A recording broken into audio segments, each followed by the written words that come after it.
Good evening, you're watching To The Point. I'm Preeti Chaudhary. In midst of all the din of the Bihar elections, the hectic campaigning, all that noise, Tejashwi Yadav, Nitish Kumar, the Prime Minister going there in electioneering, Rahul Gandhi also there.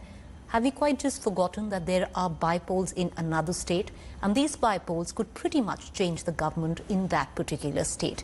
We're talking about the state of Madhya Pradesh. 28 seats right now are going to bypolls in the state of Madhya Pradesh. The reason why is on your television screen. Jyotiraditya Scindia defected to the Bharatiya Janata Party from the Congress early this year in March, along with 22 MLAs of the Congress. 3 MLAs of the Congress joined days after that, after which there have been 3 deaths of incumbent MLAs, which left 28 seats vacant, reducing the strength of the House. It's a 230 assembly. One person has also now quit, so it's a 229 assembly where the state of Madhya Pradesh is concerned. Out of the 229 assembly seats, right now, in Madhya Pradesh, the BJP stands at 107, the Congress at 86. What does that mean? That the BJP needs at least 7 seats to win and retain power in Madhya Pradesh. For the Congress to topple power, they practically need the entire lot, 28 seats in all. This is how it pans out.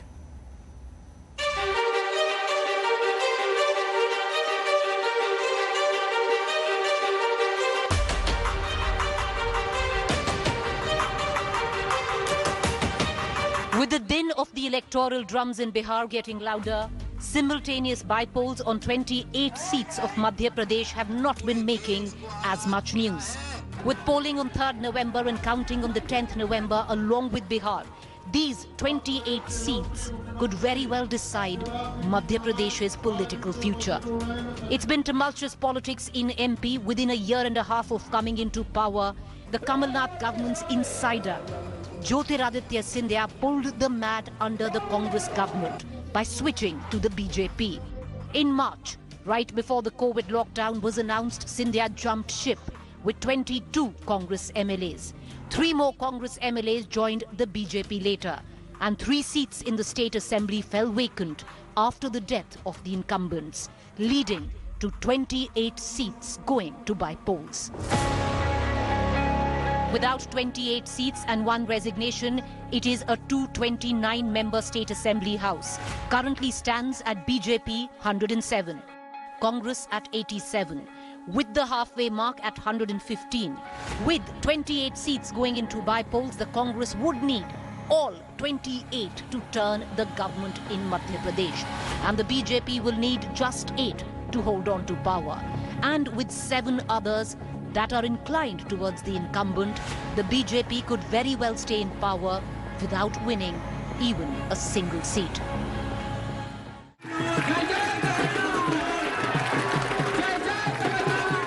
The Congress, meanwhile, has been running a high-decibel campaign around what they say is disloyalty by Scindia and his loyalists.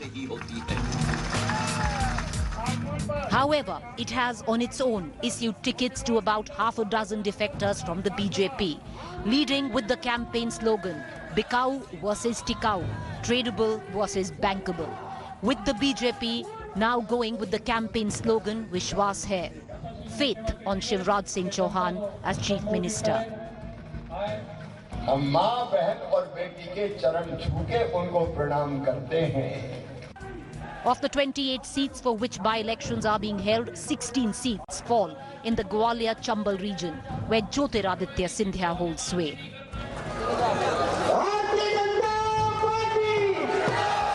While he's trying to establish his supremacy as a BJP player for the first time, this will be, with the Congress and even the BJP, a battle of prestige for someone who locally in the Chambal region is called Maharaj Ji. Bureau Report, India Today.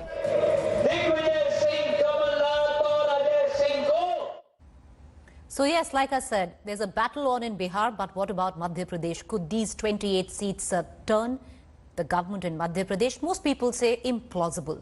It's a BJP hand right from the onset, but the Congress is doing all it can, running a high-decibel campaign on turncoats, those who left the Congress to join the BJP under Jyotiraditya Scindia. So what are we expecting in Madhya Pradesh? To take the discussion further, I'm joined right now by Richard George, Congress spokesperson. I have Ashish Agarwal, Bharatiya Janata Party state co-in charge.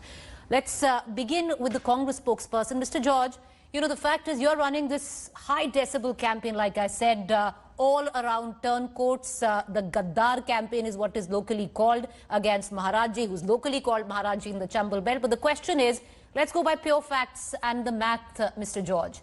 You need nearly all of these 28 seats to actually turn the government in Madhya Pradesh. Yeah, Preeti, you are absolutely right. And yet Congress is quite confident because of the scenario. You know, we're talking about the people, the Janata over there, and the Janata has witnessed everything. They have been witnessing everything. They know what has been given to them, what was promised by the so-called candidates who've switched the parties.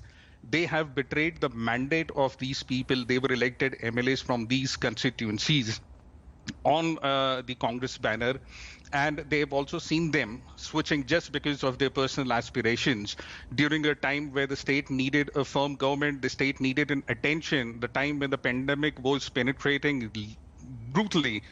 And this is what happened, and this was what given to a party, a government that was chosen by a mandate, because the people were fed up with the BJP governance over there since so many years, and which is why in 2018 they gave maximum seat to the Congress, because they had a faith. And then in these, the 15 months of where the Kamal Nath ji had led the state so efficiently and had given so much to the Aam Janata over there, so they already know what is there. And the Congress is quite confident to actually regain the power. Mr. George, before I go to Mr. Agarwal, I want to ask you one question. You're saying that your entire campaign is of people understanding that the turncoats, the 22 plus 3, 25 of the Congress, which went to the BJP, they won't have them again. So what about you? Of the 28 seats, 12 seats have been given to defectors of the BJP. The same can be said of you.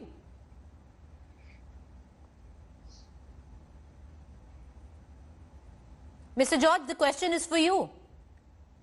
I'm sorry, it's for me. Could you repeat that? I'm sorry. The question is, of the 28 seats, 12 you have given tickets to BJP defectors. If you are running a campaign on turncoats, you've given tickets to turncoats as well. Well, there is a major difference over here. You know, these candidates were not with an intention to topple the mandate of the government. They have changed places because they saw something which was not to their expectation, which their ideologies did not bind with, and which is why they came. They also saw the chief minister, the then chief minister Shri Kamal Nath ji, leading the state towards prosperity, and they know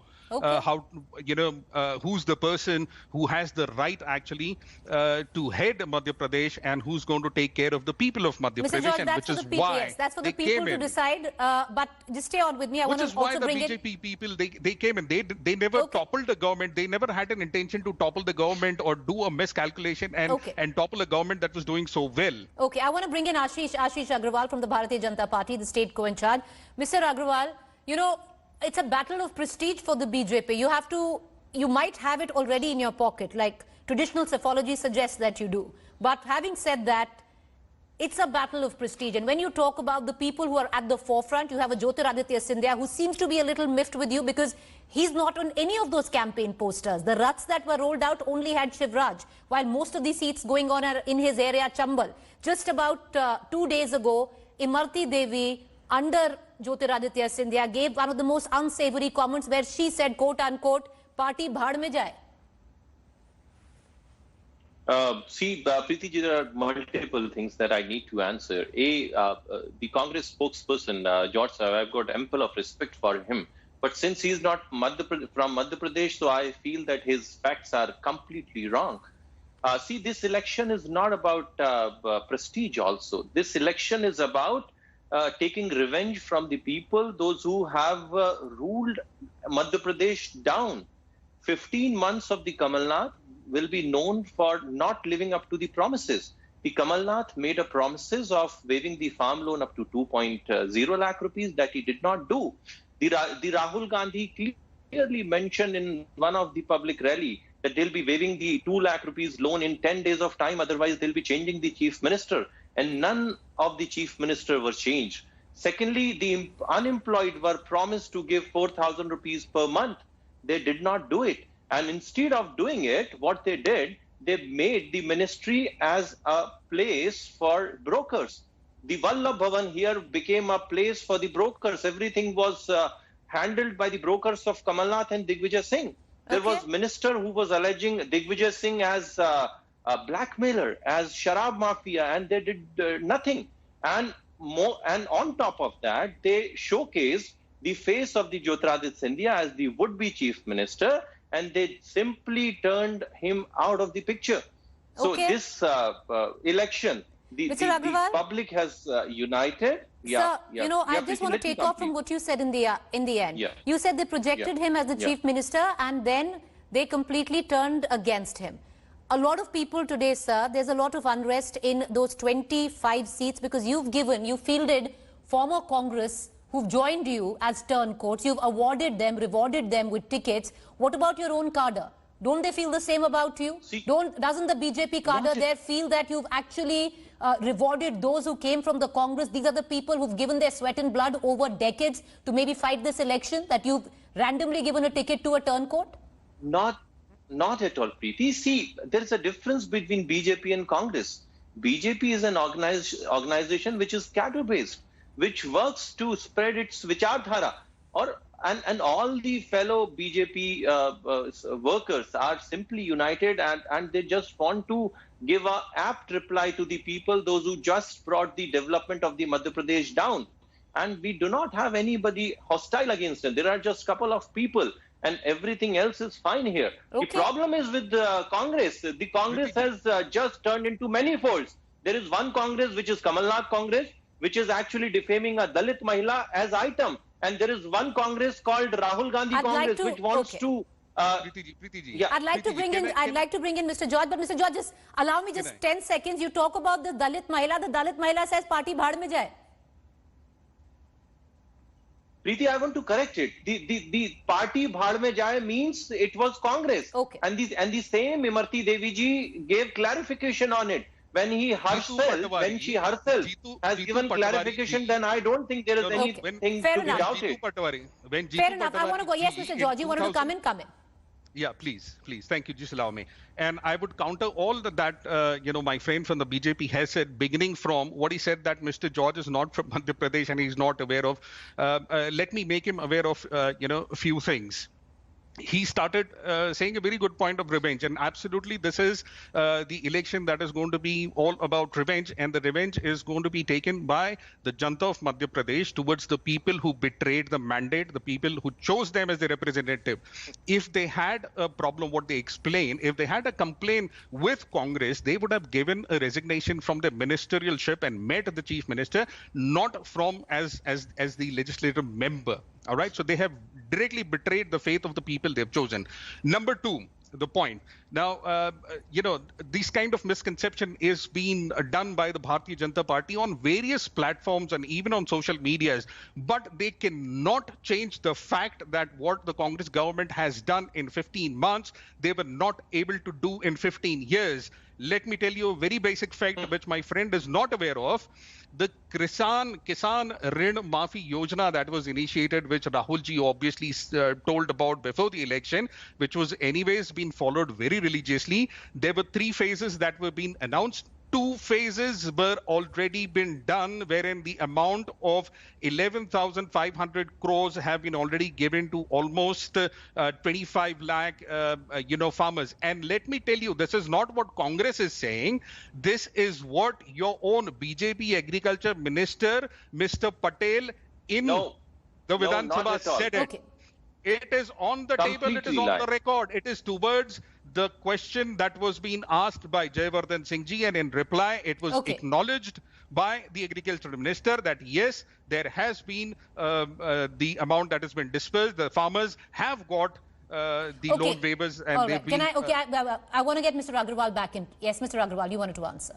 See, there is a proverb in Hindi that chori or sina jori. And congressmen are doing just the same in reply of the farm loan waiver.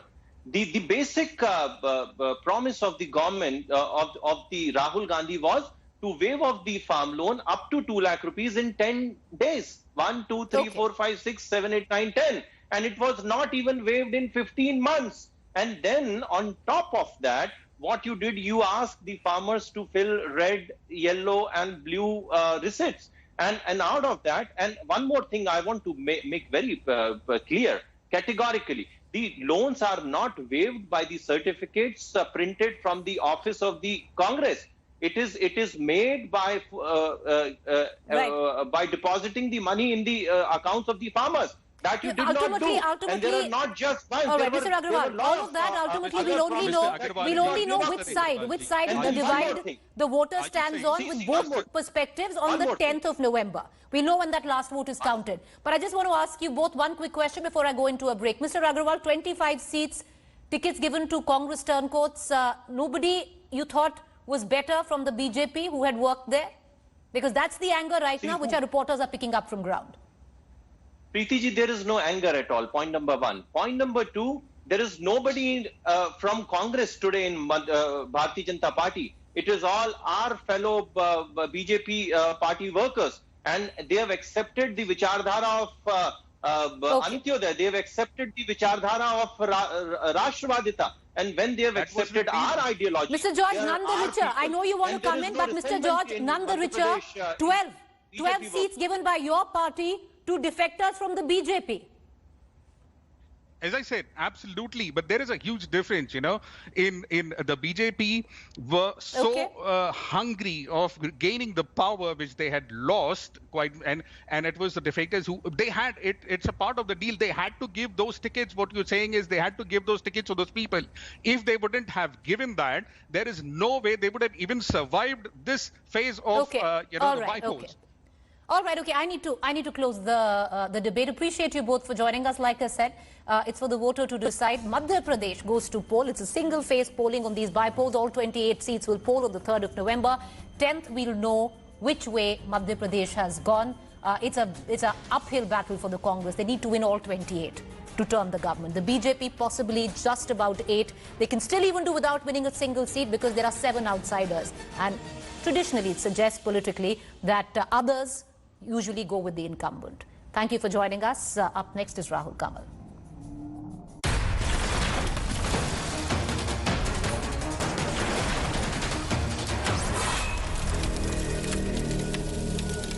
India Today TV, along with 70